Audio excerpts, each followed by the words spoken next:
Guys last video में हमने देखा था कि रैपलिट कैसे काम करता है, देन उसके बहुत सारे फीचर्स को देखा था और ओवरऑल हमने क्विक रिव्यू किया था रैपलिट का।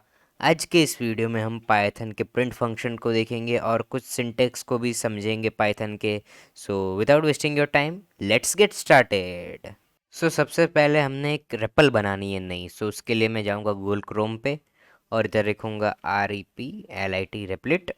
और रेपलिट लिखने के बाद जो वेबसाइट आएगी रेपलिट की उस पर जाऊंगा एंड ये लोड हो रही है वेबसाइट मेरी। ओके, सो मेरा ये डायरेक्ट अकाउंट लॉगिन हो चुका है। अगर आपने अभी तक अकाउंट नहीं बनाया है तो प्लीज़ जाके बना दीजिए। एंड कैसे बनाना है, किस तरह से काम करता है, ये सारी चीज़ें क्या है नहीं पता है तो मैंने एक वीडियो बनाई है पिछली, उसके ऊपर अगर आपको उसके बारे में जानना है तो आई कार्ड पे लिंक आ रहा होगा, वो वीडियो ज़रूर चेकआउट करना।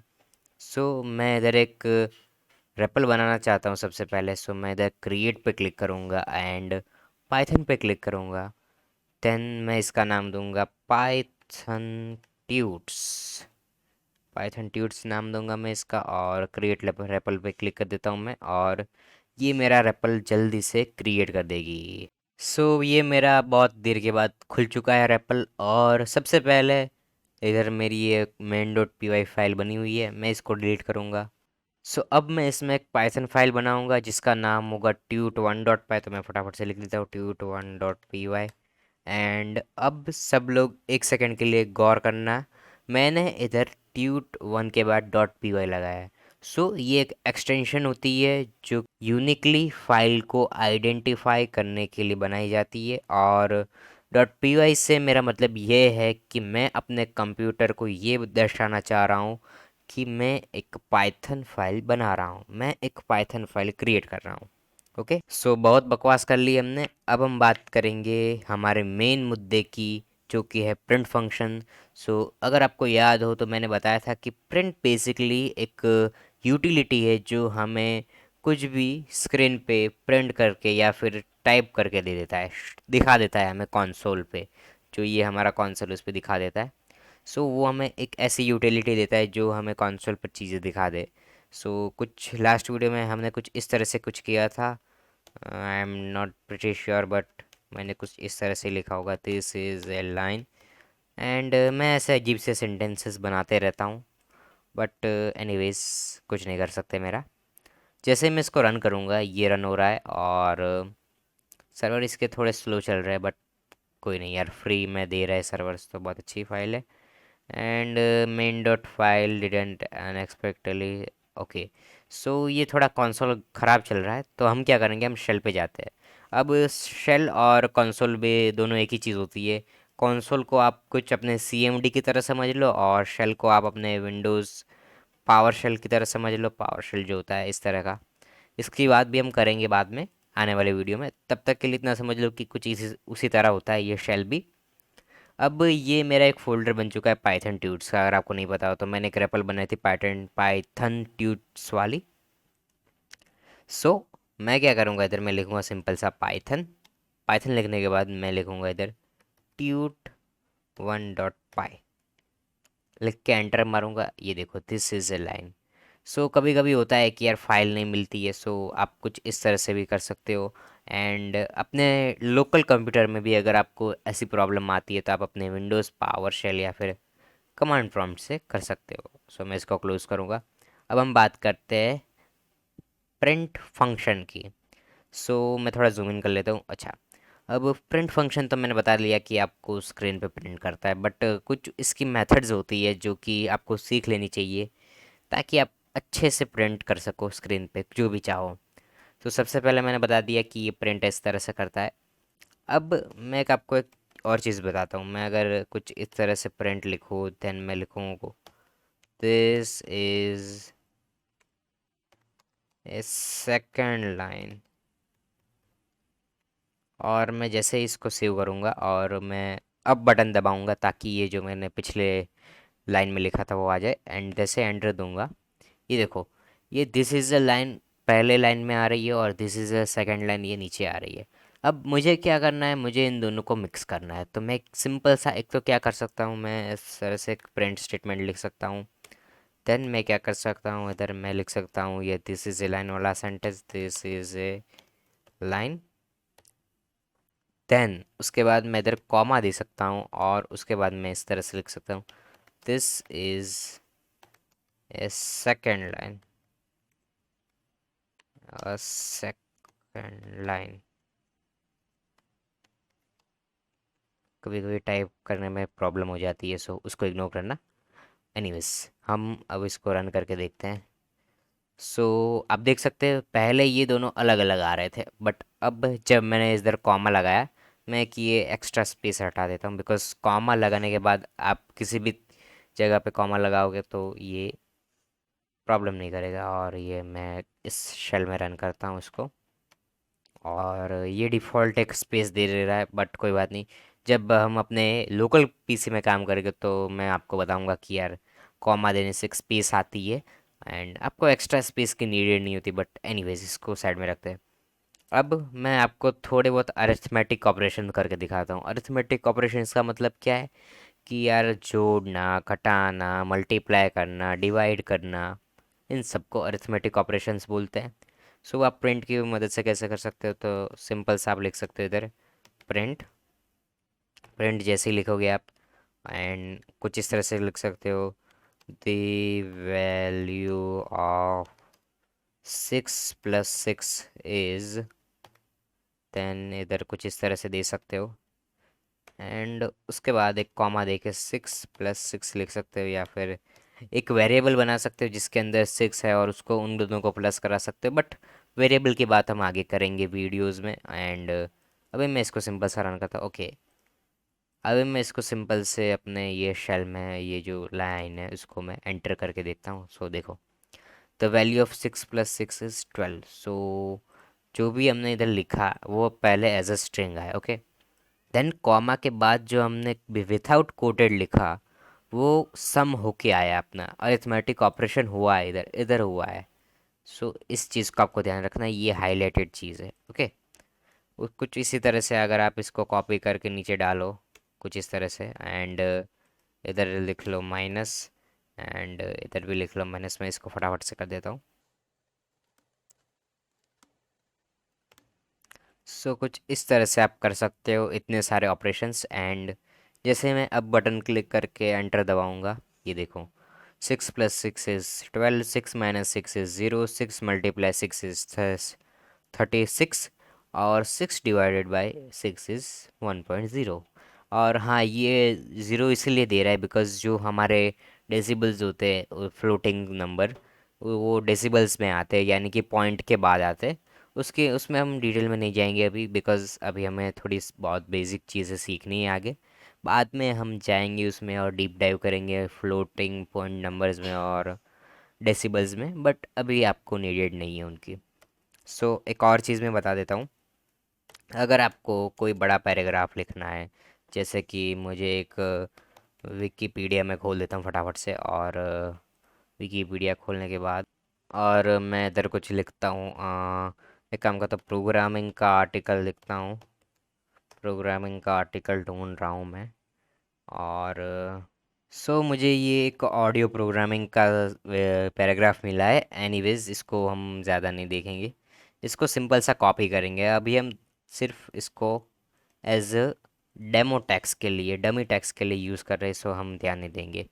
अब आप डबल कोट्स यूज़ करते थे ऐसे सिंगल लाइंस के लिए। ओके, एंड आप सिंगल कोट्स भी यूज़ कर सकते हो, बट वो अभी यूज़ नहीं किया जाता। वो किसी एक आध कैरेक्टर अगर आप लिख रहे हो तभी यूज़ किया जाता है इंडस्ट्री के लिए। बाकी आप कोई भी यूज़ कर सकते हो, डबल वाले भी यूज़ कर सकते हो या फिर सिंगल वाले भी, कुछ इस तरह से।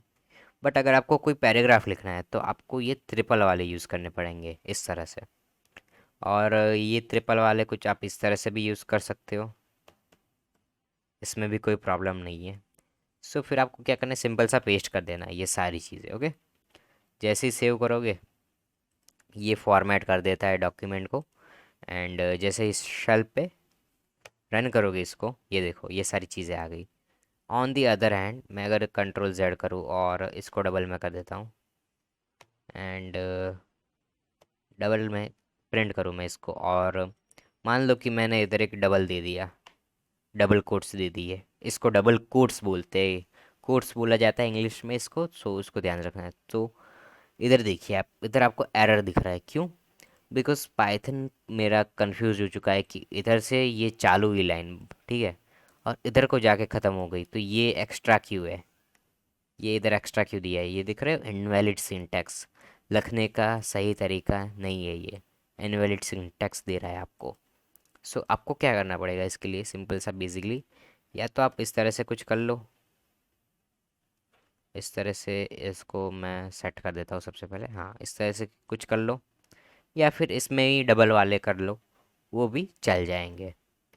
सो कोई बड़ा पैराग्राफ लिख रहे हो और आपको पता नहीं है कि यार उसमें कितने कोड्स है, डबल कोड्स कितने हैं, सिंगल कोड्स कितने हैं, तो आप इस तरह से जुगाड़ लगा के इस काम चला सकते हो और बड़े पैराग्राफ्स को लिख सकते हो इसके अंदर, ठीक है। और बड़े पैराग्राफ्स को लिखने का ये बेस्ट तरीका है, आपको कोई वो डबल कोड से लिखने की ज़रूरत नहीं है, इसी तरह से आप बड़े पैराग्राफ लिखे।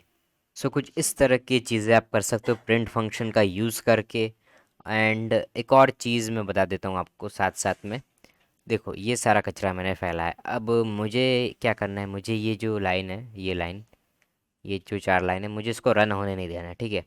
तो मैं क्या करूँगा, इधर सिंपल सा एक हैश लगा दूंगा, हैशटैग जो होता है ना इंस्टाग्राम पे हम लगाते हैं, हैशटैग फ्रेंड्स फॉर एवर वाला, वही। फ्रेंड्स फॉर एवर नहीं लिखना है आपको, सिंपल सा हैशटैग लगा देना है, एंड ये लाइन कमेंट हो जाएगी। अब इसका मतलब क्या है कमेंटिंग का, क्या करे कमेंटिंग से?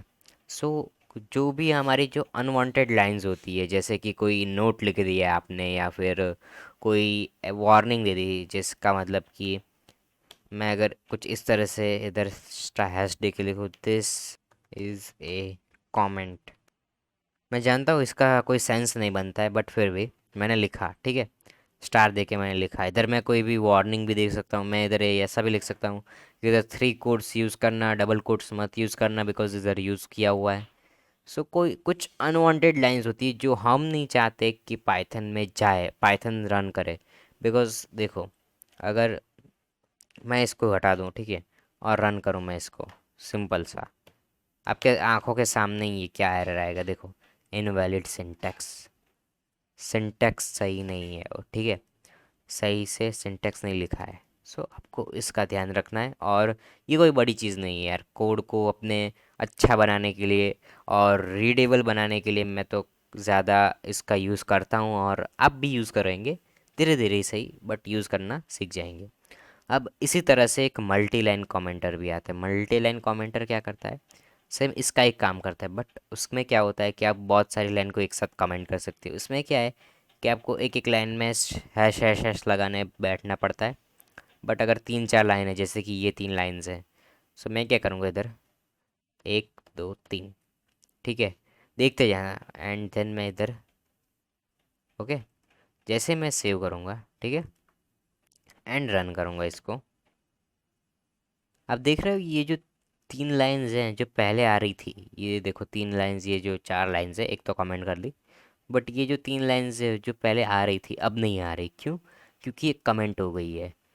अब आप बोलोगे कि यार ये तो प्रिंट में हमने यूज़ किया था, कि प्रिंट फंक्शन को इस तरह से लिखने के लिए, पैराग्राफ लिखने के लिए हम यूज़ करते हैं, वो प्रिंट फंक्शन के अंदर, प्रिंट फंक्शन के बाहर आप इसको एज अ कमेंट भी यूज़ कर सकते हो।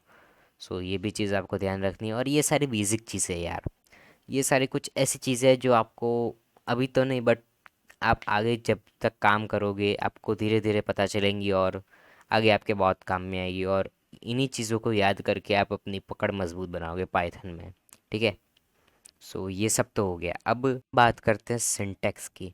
अब सिंटैक्स से पहले मैं बता दूँ, सिंटैक्स कोई रॉकेट साइंस नहीं है, ठीक है। आपको अभी तक बहुत सारे एरर आएंगे, इनवैलिड सिंटैक्स के इधर ऊपर आए थे, ये एरर आया था, तो कई लोग क्या होते हैं, डर जाते हैं, यार ये सिंटैक्स के एरर क्यों दे रहे हैं, सिंटैक्स क्या है, कोई बहुत बड़ी चीज़ है क्या? नहीं, सिंटैक्स कोई बड़ी चीज़ नहीं है, ठीक है। ये सिंपली कोडिंग करने का तरीका है, पाइथन या फिर किसी और भी प्रोग्रामिंग लैंग्वेज में, या फिर सी, सी प्लस प्लस, जावा, जावास्क्रिप्ट, उनमें भी आप प्रोग्रामिंग करोगे, उनमें भी सिंटैक्स का यूज़ होता है। अब सिंटैक्स तो यार कोडिंग करने का एक तरीका है, जैसे जैसे आप कोड लिखते हो, लिखने का तरीका है कोड बेसिकली सिंटेक्स, ठीक है। सो इसको आपको ज़्यादा ओवर कॉम्प्लिकेटेड नहीं करना है, ठीक है। आपको सिंपली इतना समझना है कि सिंटेक्स एक कोड लिखने का तरीका है, एक रूल्स है, सेटअप रूल्स है। जैसे कि हमारे इंग्लिश के ग्रामर के रूल आते हैं कि कुछ इस लाइन को इस तरह से लिखा जाता है, जैसे कि इस लाइन को अगर मैं ग्रामेटिकली देखूँ तो ये नहीं है ठीक, ठीक है। ग्रामेटिकली सही है बट सेंटेंस पूरा गलत है, ठीक है। कोई लॉजिकल नहीं है, लॉजिकली मैं बात करूँ तो ये नहीं है, ठीक है। एंड इसका भी कोई ज़्यादा सेंटेंस नहीं है, ठीक है। सो लिखने के सेटअप रूल्स आते हैं थोड़े से प्रोग्रामिंग के, और उन रूल्स को अगर आप समझ गए तो और आप अपने सिंटेक्स के जो एरर आते हैं उसको दूर कर सकते हो। सो लिखने की जो है परिभाषा उसको आप सीखें, प्रैक्टिस करें, और ये चीज़ प्रैक्टिस से ही आएगी। सिंटेक्स के एरर आ रहे हैं तो आपको देख के डरना नहीं है, आपको उनमें काम करना है, प्रोसेस करनी है, देखना है, डीबगिंग करनी है, और कहीं से भी आउटपुट निकाल के लाना है ताकि आपकी पकड़ मजबूत हो सिंटैक्स में, ठीक है। अब मैं इतना ज़्यादा मोटिवेशन दे चुका हूँ, एंड मैं और ओवर कॉम्प्लिकेटेड नहीं करूँगा। मैं इस वीडियो को एंड करूँगा अभी। नेक्स्ट वीडियो में हम बात करेंगे वेरिएबल्स की पाइथन में, कि क्या होते हैं, क्यों होते हैं, और why should you use them। So आज के लिए इतना ही।